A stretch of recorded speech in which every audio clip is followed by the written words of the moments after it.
Welcome back. It's your boy Sultan and this is 3 More Tips. So kwa leo tutakwenda kujifunza kitu kinachoitwa ABG, Arterial Blood Gas Analysis. Ni nini hiki? Stay tuned, tuwe pamoja. Utaenda kujua hivi soon. So kwa mada yetu ya leo tutakuwa tuna objectives zetu kubwa 3. Objective ya kwanza tutadetermine if is acidotic or alkalosis, na objective yetu ya pili tutadetermine if is respiratory or metabolic, na objective yetu ya tatu tutadetermine any compensation with Mariki Omar. So tukianza na maana ABG. ABG ni nini? ABG ni one of the measurement, ni kipimo ambacho hufanyika mara nyingi kwa ajili ya kudetermine the acid base balance katika mwili wa binadamu. Lakini pia tunaweza tukadetermine the respiratory compromise pamoja na metabolic compromise. So kuna component mbalimbali ambazo zinapatikana katika hiki kipimo cha ABG. Baadhi ya component nimeziainisha hapa kwenye karatasi yetu ambazo ndio za muhimu sana. Ambao component ya kwanza ni pH. Component ya pili ni partial carbon dioxide. Component ya tatu ni bicarbonate. Lakini pia kuna component ambazo mbalimbali hupatikana katika hiki kipimo cha ABG. Unaweza kukuta kuna partial oxygen saturation, kuna saturation of oxygen, kuna HB, kuna blood glucose level. Hiyo vyote unaweza kupata katika kipimo cha ABG. Lakini tumeamua kudili na basic vikubwa hasa vitatu. So tukianza na pH. pH ni nini? pH ni moja ya component ambayo inapatikana katika hiki kipimo cha ABG ambacho kinakuwa kinaonyesha the acid and base balance in the blood. Lakini pia katika hiki kipimo chetu cha pH ni kipimo ambacho tunaweza tukajua mgonjwa wetu kama yupo katika acidotic state au yupo katika alkalotic state. So tukianza na normal range ya pH in the blood ni 7.35 up to 7.45. This is the normal range of pH of the blood. Lakini hii pH, the low concentration of the pH inakuwa ina indicate the higher concentration of the hydrogen ion in the blood. Lakini pia the higher concentration of pH in the blood inakuwa ina indicate the low concentration of the hydrogen ion. So kikubwa ambacho tunataka kujua, you have to know the normal so as you can determine the abnormal.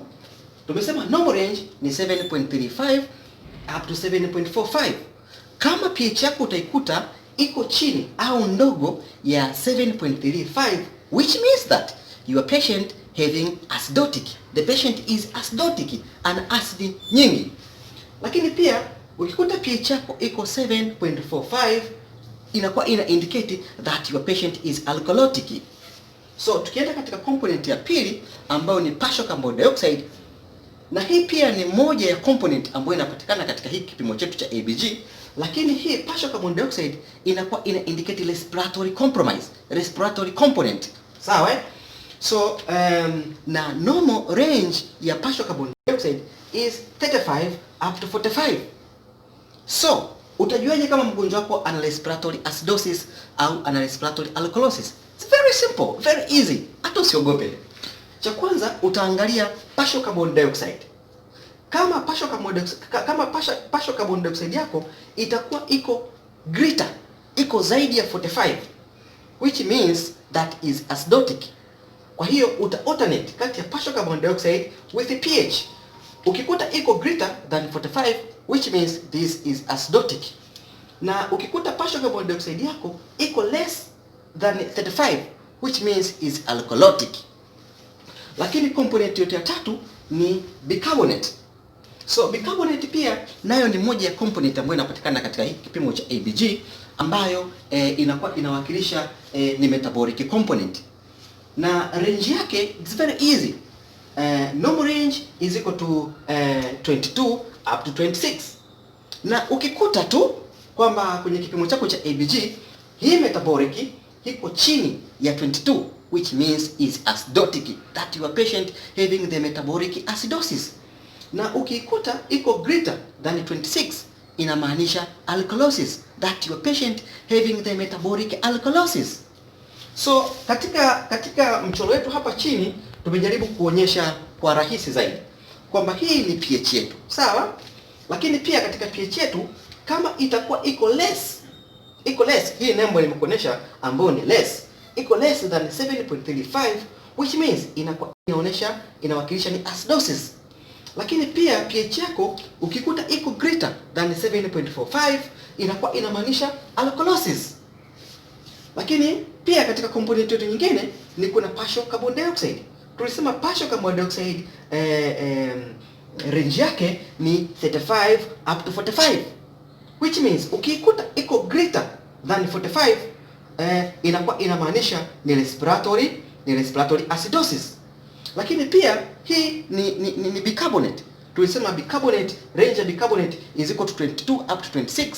Ukikuta iko low than 22 inakuwa inamaanisha ni metabolic acidosis. Lakini tukija katika upande wa pili kuna partial carbon dioxide.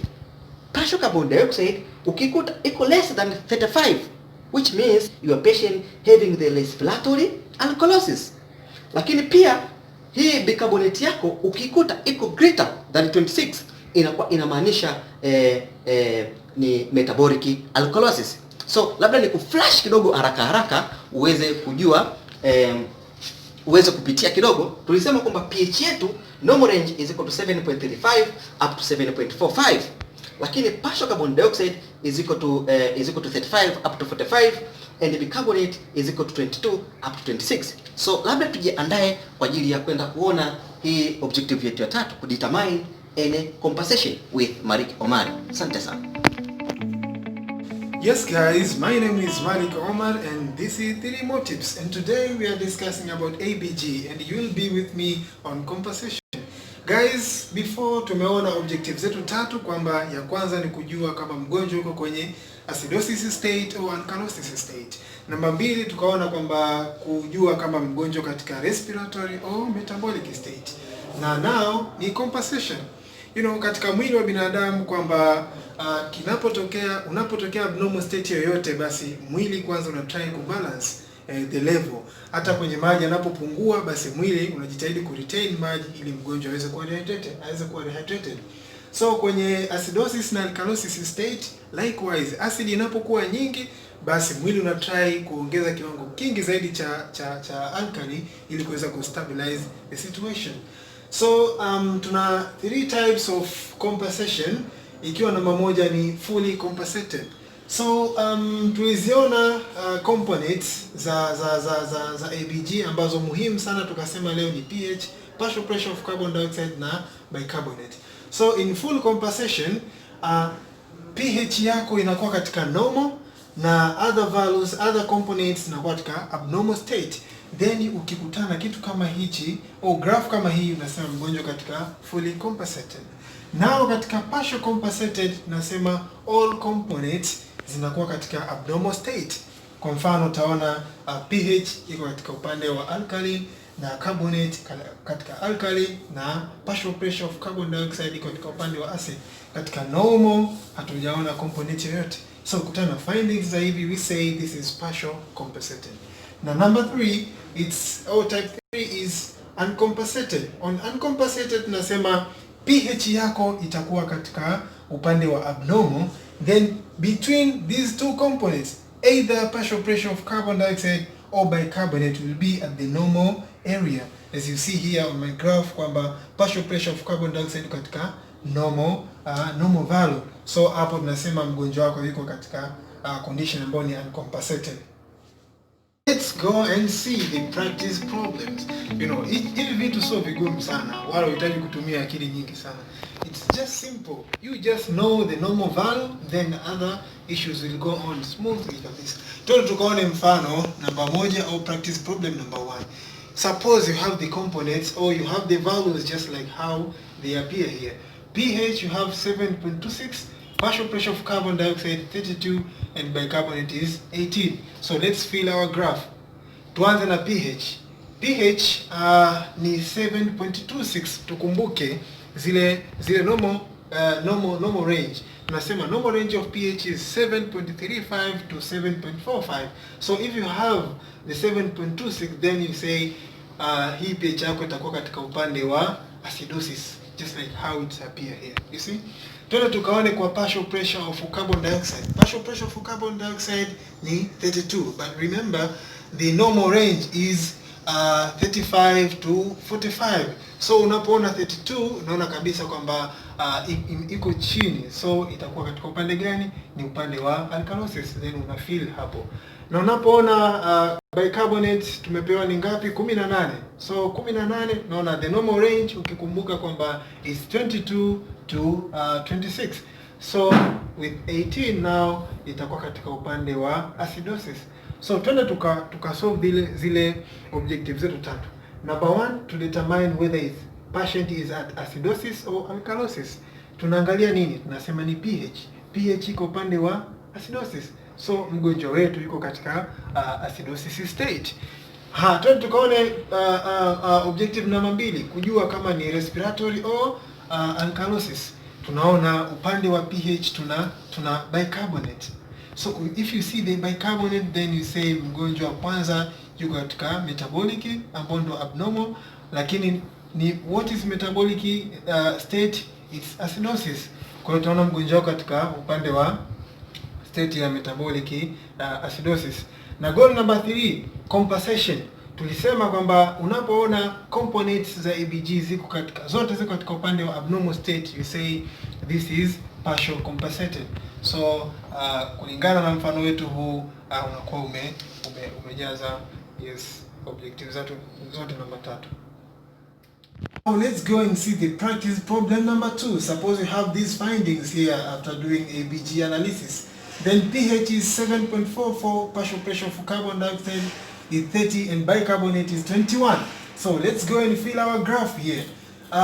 Let's start with pH. Remember the normal range, as I told you before. Normal range is 7.35 to 7.45. So with 7.44 utaona itakuwa katika upande wa normal range. You see, kwa tunajaza pH yetu hapa. But why this line? Why? Because tunaona 7.44 it slightly go to the alkalosis state. That's why tuna indicate hivi, but iko katika upande wa normal range. Let's go and see the partial pressure for carbon dioxide. It's 30. Remember the normal value kichwani kwako. So the normal value is 35 to 45. So with 30 now itakuwa katika upande wa alkalosis. That's why tumeiweka hapa. Na bicarbonate is 21. 21 tunaona kwamba imekuwa chini kwa sababu normal ni 22 to 26. Iko chini, so itakuwa katika upande wa acidosis state. So let's go and solve our problems according to our objective. Number 1 is to determine whether patient is at which state. Tunaona ni pH sawa, iko katika normal lakini na slight to alkalosis. So yuko katika normal but inaenda kidogo kwenye alkalosis. Goal number 2, to determine whether patient is at respiratory or metabolic state. Tunaona kila moja iko katika upande wake katika abnormal state. Moani iko katika acidosis which is bicarbonate, na 2 ni partial pressure of carbon dioxide. But because pH iko hapa inaenda kidogo, tunasema mgonjwa alikuwa slightly goes to the respiratory alkalosis, but yuko katika state normal ambayo ni it's okay to him or her. But goal number 3 is to determine compensation. Tunaona pH yetu katika normal, other values ziko katika abnormal, then we say this situation or this state is fully compensated. So let's go and see the practice problem number 3. Yes, pH we have 7.1. Without wasting our time, 7.1 is to the acidosis. You see, inaenda katika upande wa acid level. So tutaijaza katika upande wa acid hapa pH, as you see. Partial pressure for carbon dioxide is 40. Remember the normal range 40. Itakuwa upande gani? Itakuwa upande wa normal. Why? Kwa sababu the normal range is 35 to 45. So iko in between hapa. Tutaiweka hapa katika normal state au katika normal area. And bicarbonate is 19. Remember the normal range is 22 to 26. So 19 now iko below, itakuwa katika upande wa acidosis. Twende tuka solve goals. Number 1, pH yetu katika upande wa acid. Yes, mgonjwa atakuwa katika acid state. Which one? Yes, metabolic or respiratory. You see, carbonate which is standing for metabolic. So tunasema mgonjwa yuko katika metabolic acidosis. Yes, turn to goal number 3, compensation. You see here, the pH is in abnormal state, and among of these values iko katika normal. Yes, which is partial pressure of carbon dioxide. Then ukikutana na graph ya namna hii, you say patient is in uncompensated state. So if you are a doctor, you have to understand what you can do. If you are a nurse, you have to alert the doctor to see how you can handle that patient. So with me, Malik Omar, with my fellow Said Sultan and the Benjamin behind the camera, so tumekuletea hii ABG. Ni vitu ambavyo ni simple. Try your best. Google, soma, jitahidi to follow. Una swali, comment. This is 3 more tips. Utatupata katika YouTube, vile vile katika Instagram, 3 more tips. Vile vile Facebook, we work on it. Karibuni sana. Ciao.